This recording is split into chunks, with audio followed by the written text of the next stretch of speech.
1 Kings 17. Eliyahu the Tishbite of the inhabitants of Gilad said to Ahab, As Jehovah Elohim of Israel lives, before whom I stand, there shall be no dew or rain these years, except in my word.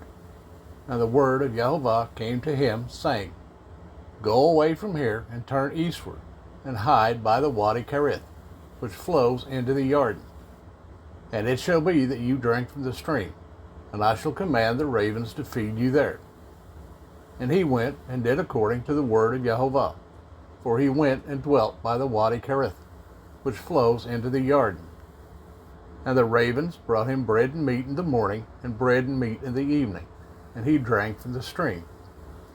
And it came to be, after a while, that the stream dried up, because there had been no rain in the land. Then the word of Jehovah came to him, saying, Rise up, go to Zarephath, which belongs to Sidon, and dwell there.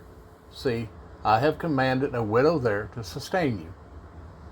And he rose up and went to Zarephath, and came to the gate of the city, and saw a widow there gathering sticks.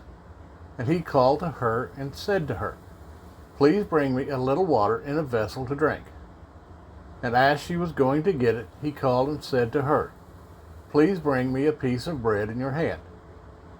And she said, As Jehovah your Elohim lives, I do not have bread, only a handful of flour in a bin, and a little oil in a jar.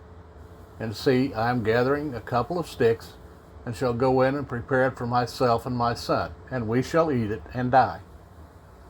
And Eliah said to her, Do not fear.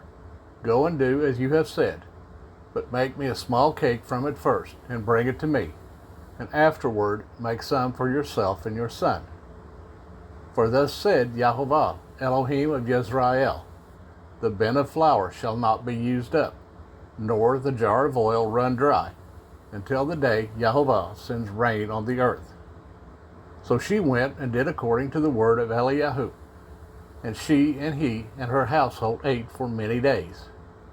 The bin of flour was not used up, nor did the jar of oil run dry, according to the word of Jehovah, which he spoke by Eliyahu.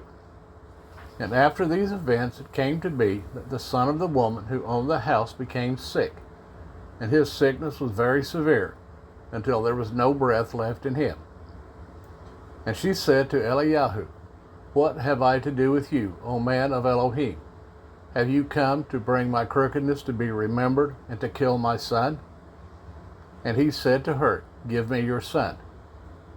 She took him from her arms, and took him to the upper room where he was dwelling, and laid him on his own bed, and cried out to Jehovah, and said, O Jehovah, my Elohim, have you also brought evil on the widow with whom I am sojourning, to kill her son?